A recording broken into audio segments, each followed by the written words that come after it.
Okay, this is the Slaughterama chest and back workout using the Swiss ball and the dumbbells. You're going to be doing 8 exercises in one big circuit, taking about a 15-second break in between each exercise as you move through them in sequence. Once you've done all 8, you can take about a 2-minute break, and then you repeat for a total of 2 to 3 total circuits. You can go upwards of 4 to 5 in exceptional cases, but 2 to 3 is more the standard.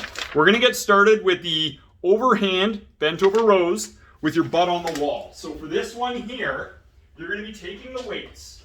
You're going to be pressing the back of your hips into a wall with your feet forward in front of you, just like this, okay? Widen up your stance. Lean forward about 45 degrees with a straight back.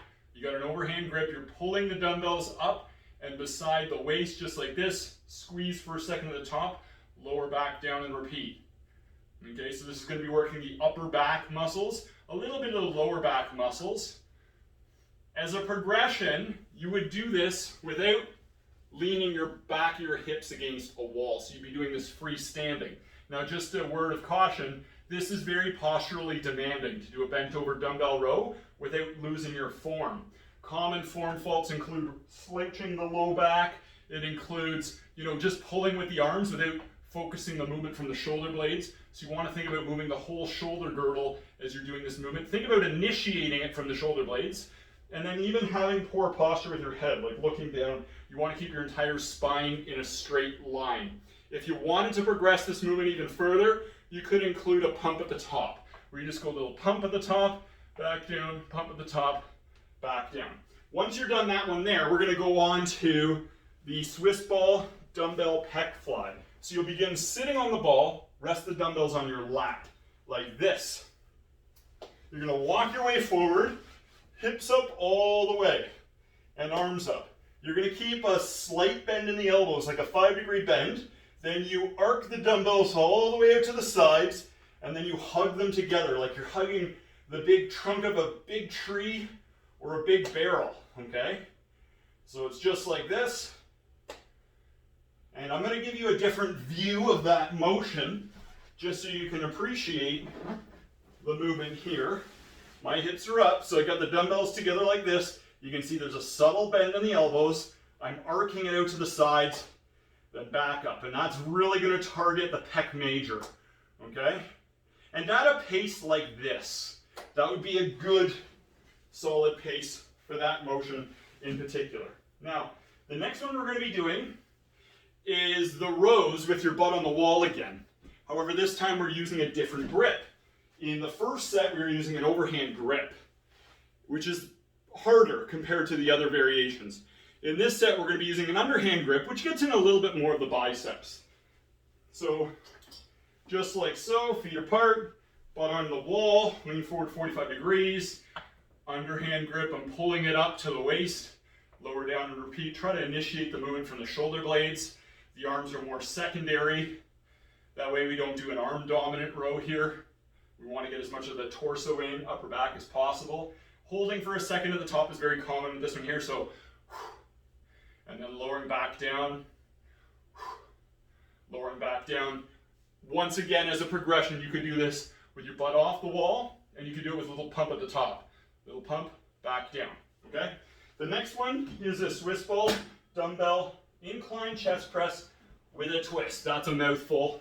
Anyway, I will show you exactly what I'm talking about here. So, starting with your sitting on the ball with the dumbbells resting on your thigh. Okay, you're just going to bring them to your chest and you're going to walk your butt forward, and you can see how I've got my spine is like on a 45-degree inclined angle. Okay, and I have my butt right near my feet, and I just inch forward until I can rest my head. Okay, now I've got my head and my upper shoulders are on the ball, and my torso's in an inclined position. The dumbbells are facing each other. I press them up and I rotate them so that they face my feet. I lower them down to the sides of the shoulders. I press and I twist, just like that, okay? You could use an incline bench set at about a 45-degree incline, or even a 30-degree incline here. If you're just not comfortable doing this with the ball, you just want to make sure you got good traction for your feet.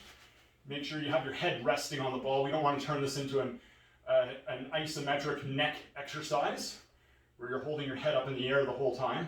So the movement just looks like that, okay? Now, the next one we're going to do, we're going to go back to the back, pun intended. All right, that was a joke, so you can laugh now. All right, so ball stabilizing one arm row with a twist.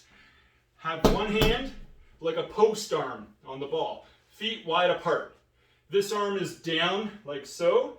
I'm going to pull it up and twist it to bring it beside my waist, untwist on the way down, initiating from the shoulder blade. All my weight is on this post arm, and a lot of the little muscles in the shoulder are firing to keep that Swiss ball stabilized whilst I do this one arm row. As a progression, I could add a little pump at the top, just like that, okay? And then I would complete all reps on one side, then I would go to the other side. So once again, just to give you a little bit of a different view here, bringing it up and twisting, and then I could just do a little pump at the top if I like. I like to keep the arm pretty close to directly underneath the body. I've seen people do this like this. You're just hitting different stabilizer muscles. It's not bad as long as you're not creating a problem. Your body will let you know if it's too much. But that's a great exercise for general shoulder stability and also for working the upper back. Now we're going to do a regular chest press with a twist. So we did the incline chest press with a twist, which gets a little bit more of the upper chest.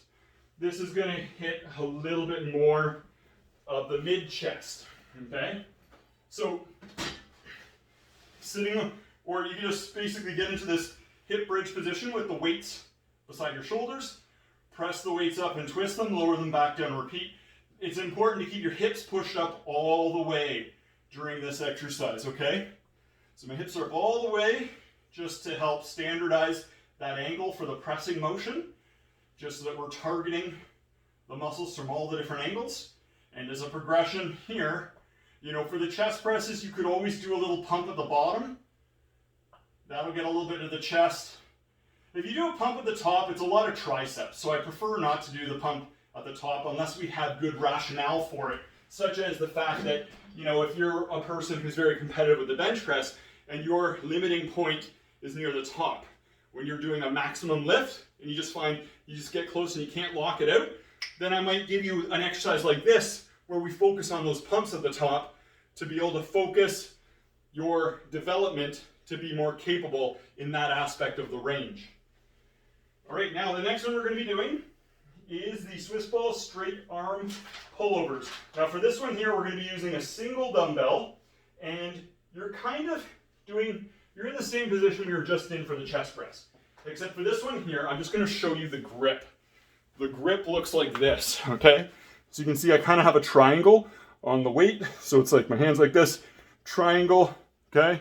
Then the other hand is like that. So it looks like this, okay? That's really important. A lot of times people will get that hand positioning a little off. So I begin sitting on the ball. I walk my way forward. My hips are up all the way. Keep the arms locked out. You arc it behind you just like this. Then you pull it back up and over. I usually go to about the nose. Go down as low as you comfortably can. About the nose. Because if you go up to here, there's no work being done there. It's just the gravity is going right down over the arm bones. So you're giving yourself too much of a break. So if you lower it behind. We're also not trying to rip the shoulder joint apart. So we're not going to lower it all the way either.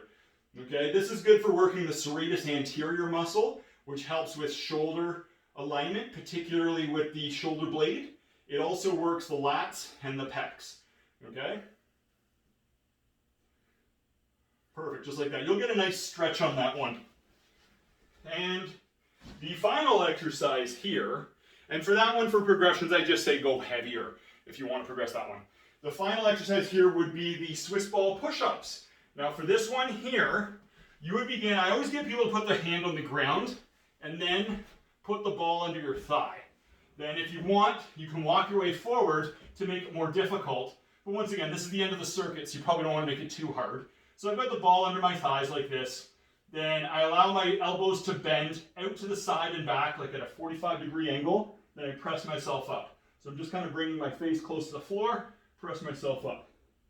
Push-ups just like so. Now, If I want to make it easier, I walk my way back because that's a shorter lever arm, okay? So now it's less weight that I'm pressing. If I want to make it harder, I do it with my hands out further from the ball, okay? So that will help you modify. Just a word of caution. It's very popular for people in the gym to get into this exercise by doing this. I'm going to show you this. Don't do this at home. Okay, they just kind of go and they dive onto it like this. Okay? Now the risk with that is you never really know what your runway is, and I've seen people almost take out somebody else's knee at a gym doing that movement. And I've seen people almost crash into a wall because they didn't realize how far that ball was going to roll them. Point is, as fancy as it is, as much as you might feel like a superhero, there's a greater risk involved with doing that. So with this exercise here, once again, I just encourage you to plant a hand down, take this arm, put the ball where it goes, and then just walk into position. That is the intellectually sophisticated way to do this exercise. Okay, so that concludes the Swiss ball chest and back workout. So after we've done the push-ups with the thighs on the ball, then we would go right back to the beginning of the sequence after taking a 2-minute break, and we'd repeat it again. Typically you're aiming for about 2 to 3 total rounds, okay? You can progress from there to 4 to 5 in exceptional cases, but 2 to 3 is more the standard. It's already a pretty advanced workout. That's Slaughterama chest and back, using the dumbbells and the ball, rooting for you in the game of life.